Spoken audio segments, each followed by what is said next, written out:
안녕하세요. 이슈타파 추봉기입니다. 오늘은 팬데믹 관련한 정보를 공유하고자 합니다. 이 정보는 우리의 생명, 건강, 정치와도 밀접한 관련이 있습니다.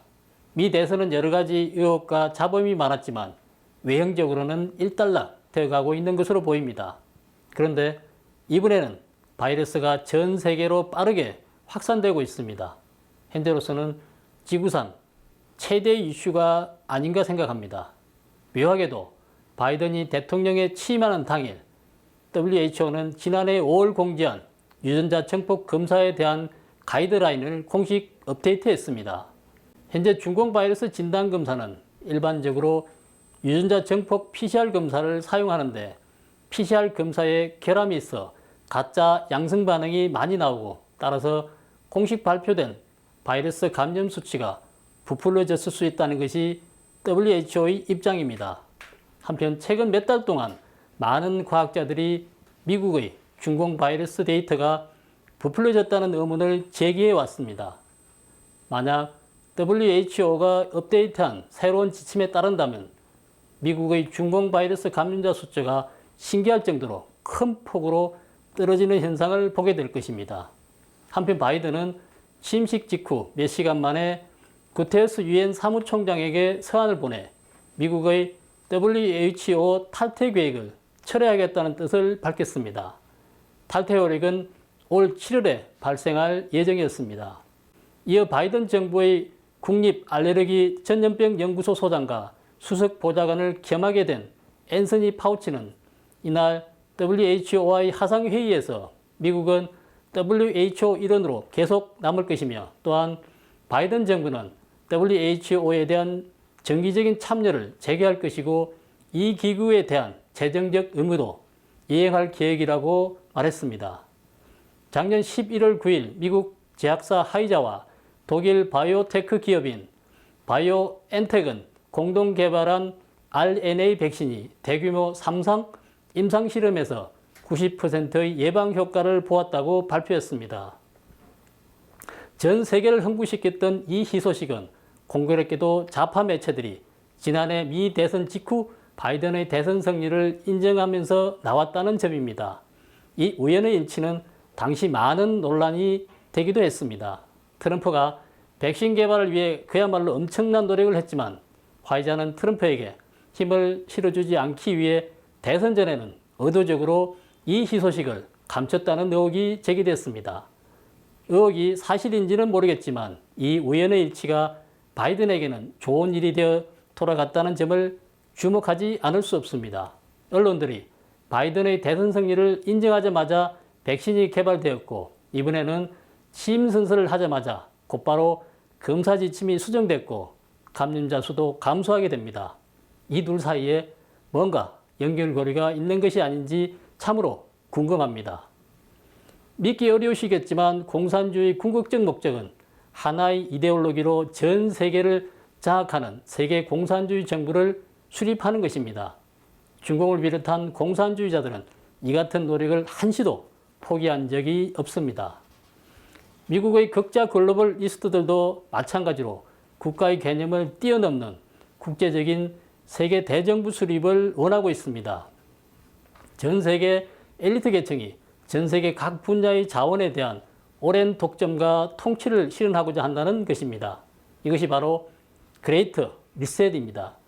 그레이트 리셋은 한간의 세계적 거대 자본이 그들만의 이익을 극대화하기 위해서 국제 질서를 재편하고 글로벌 사회주의를 확장하고 박력을 내세운 사회 통제 연구와 등의 업무를 꾀하는 것이라는 주장도 있습니다.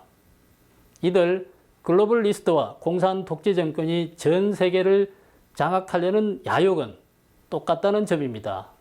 이런 관점에서 본다면 무엇 때문에 글로벌리스트들이 다양한 국제기구에 침투하여 글로벌 정부의 기능을 행사하려고 하는지 여러분 아마 짐작하실 수 있을 것입니다. 다음은 중공 바이러스 대유행 관련 최근 정보입니다. 최근 세계 여러 나라에서 변종 바이러스들이 출현하고 있습니다. 그중 영국, 남아공, 브라질에서 발생한 변종이 가장 주목받고 있습니다.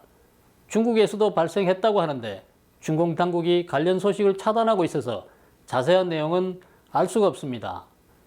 많은 분들이 걱정하는 것은 기존에 개발된 백신이 변종 바이러스에도 여전히 유효할 것인가 하는 점입니다. 화이자와 바이오엔텍은 최근 공동 개발한 백신이 영국발 변종 바이러스도 예방할 수 있다는 새로운 연구 결과를 발표했습니다. 이 연구 결과는 백신 출시 전 논문 사이트를 통해 발표됐지만 아직 심사 중인 것으로 알려져 있습니다. 또한 세계 각국에서 접종 중인 백신이 코로나19 변이 바이러스에는 효과가 없을 수도 있다는 주장도 있습니다.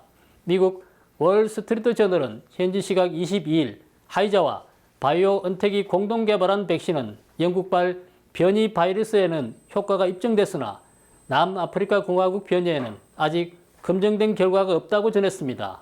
19일 미 록펠러대 면역학자 미셸 박사팀이 관련 논문을 발표했습니다.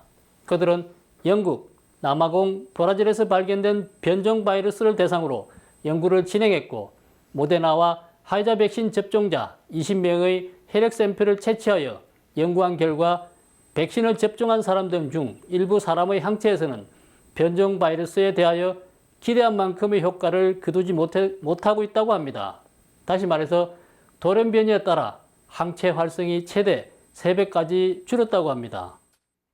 옥스퍼드대와 아스트라제네카 연구팀은 변종 바이러스가 기존 백신에 미치는 영향과 새로운 버전의 백신 양상 가능성을 평가하고 있다고 합니다. 존슨 영국 총리는 20일 영국 보건당국이 새로운 변종 바이러스에 대응할 수 있는 백신 사용을 빠르게 승인할 수 있도록 준비됐다고 발표했습니다. 영국은 변종 B117의 발원지이기 때문에 영국 보건당국에서 화이자 등의 백신이 새로운 변종에 대응할 수 있는지를 가장 먼저 연구, 평가했을 것입니다. 그러나 영국 보건당국은 평가 결과를 발표하지 않았고 옥스퍼드대에서 새로운 백신의 양산을 검토하고 있다고 합니다. 백신 양상을 검토한다는 것은 기존 백신이 효과가 없을 가능성이 있다는 사실이기도 합니다. 또 하나의 사실은 영국 총리가 직접 나서서 새로운 백신을 공급하는 길을 열어준다는 것입니다. 이 같은 신호와 움직임에서 감지되는 것이 있습니다. 적어도 영국 정부가 기존 백신을 완전히 신뢰하는 것 같지는 않다는 점이고 그들은 또한 백신과 바이러스 사이에서 벌어지고 있는 경주에 직접 뛰어들었다는 점입니다. 새 백신 출시가 늦어질수록 바이러스는 더욱 빨리 도망갈 것이고 변이될 기회는 점점 더 많아질 것입니다. 객관적 입장에서 봤을 때 현재 중공 바이러스는 이 경기에서 월등히 앞서가는 상황입니다. 따라서 인류가 이 경기에서 패자가 되지 않고 진정한 승리자가 되기 위해서는 각오를 단단히 해야 할 것 같습니다. 오늘 방송은 여기까지 하겠습니다. 이 영상이 마음에 드신다면 구독과 좋아요를 눌러주시고 지인들과 공유해 주시기 바랍니다. 감사합니다.